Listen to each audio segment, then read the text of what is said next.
tale, I hope you will find some lessons for your life. If you can't find your own, here are a few suggestions.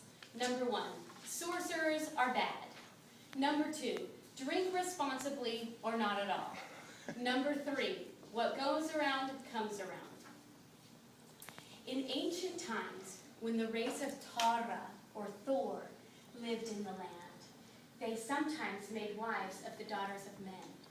One such household lived in the great north in the sacred oak forest. 3 men from this household went off to seek their fortunes in the world. The first went off to Russia and became a merchant. The second went up to Lapland and became a warrior. The third flew on the wings of an eagle to the woodlands of Estonia and became Kalev, the father of giants. And he created a kingdom in Estonia. In this kingdom there lived an old widow. She became a surrogate mother through miraculous means to 2 daughters. The first one was named Salma, and the second one was named Linda. Salma and Linda were so beautiful that suitors came from all over to marry them. Even the sun, the moon, and the stars came to woo Salma.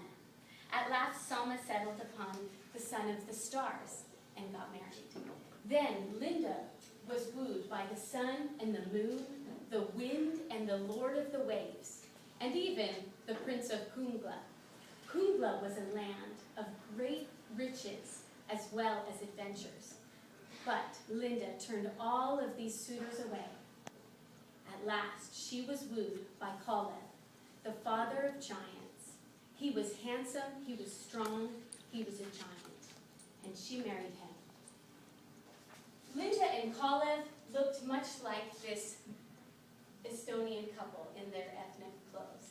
They lived happily ever after and had many children.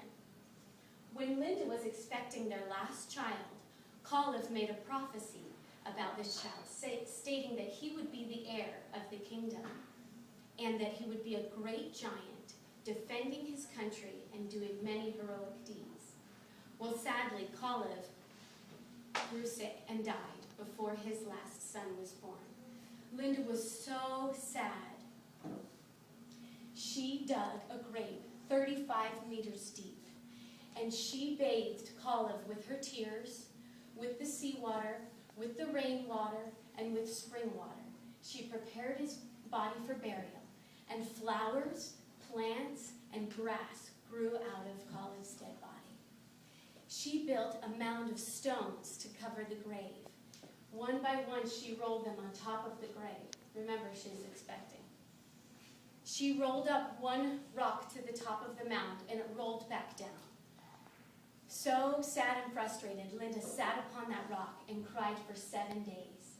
That is how we get Yle-Mistejer, the lake upper, outside of Tallinn, Estonia. You can still see the rock and the lake today. Well, no worries. Linda still had 3 sons left at home, the youngest of which was Kalevipoeg, which means the son of Kalev. These 3 sons went out hunting, and they didn't hunt just any old thing. One day, they hunted a bear, a wild ox, and an elk.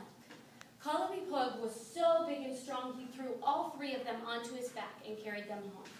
Well, on their way home, Kalevipoeg and his brothers found 48 foxes, 48 wolves, and 48 hares, and he threw all of them on his back too. They came home with quite the load, but they also came home to an empty house. Linda had been stolen. The Finnish sorcerer, who had wooed her hand and gotten rejected, kidnapped her. Linda fought tooth and nail to get away from the sorcerer and called out to the gods of thunder for help. They answered and helped her, smiting down the sorcerer with a thunderbolt. He was knocked out, but to protect Linda from future harm, the gods turned her to stone. And there she still stands today on Mount Ira. Now, the old people say that one day that rock rolled down the hill, but the next day it was still up on the top of the hill. Kalevipoeg knew what happened to his mother, and he sought to avenge her. He swam across the ocean and went to Finland searching for the sorcerer. At last he found him. Kalevipoeg took an oak tree and tore it up by its roots and made it into a club and began to beat the sorcerer. The sorcerer still had a few tricks up his sleeve. He took a bunch of feathers and blew them at Kalevipoeg. All of the feathers turned into thousands of warriors on foot and on horseback. But they were no match for Kalevipoeg and his club. He killed them all, and then killed the sorcerer with one smash of his head. In this way, Kalevipoeg avenged his mother's death. And we learn sorcerers are bad. While Kalevipoeg was in Finland, he figured I might as well get a sword, because he knew there was a famous smith in Finland. He went to the smith and asked for the best sword that he had. The smith and his sons brought out numerous swords, and one by one Kalevipoeg tested them against the cavern walls and against the rocks, and he broke them all and bent them. Finally, the smith knew that Kalevipoeg was serious, but he asked, "Are you willing to pay the high price? Boatloads of grains, lapfuls of brooches, mountains of coins, a third of a kingdom, and the dowry of 3 maidens." Yes, Kalevipoeg was willing to pay. So they brought out the best sword ever. Kalevipoeg tested it on the smith's own anvil and chopped the anvil in two. He knew this was the sword for him. The smith was happy to get the fortune. Kalevipoeg was happy to get the sword. So they all began to have a feast. They drank, they laughed, they danced, they ate. And everybody was drunk in a few days.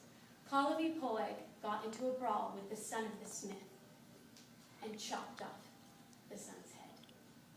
The smith was so angry he cursed Kalevipoeg's sword and said that the sword would kill Kalevipoeg. Well, Kalevipoeg ran away back to Estonia, and with the sword he defended his country. He had a stone throwing contest with his brothers to see who would be king. Whoever could throw the stone the furthest would win. The first brother threw the stone across the lake, and it landed in the water. The second brother threw his stone across the lake, and it landed in the mud. But Kalevipoeg was the rightful heir, for he threw the stone across the lake and over the fields and into the grass. He was the rightful king of Estonia, and defended it from demons, from enemies, and from animals. One day, Kalevipoeg was crossing Lake Peipsi.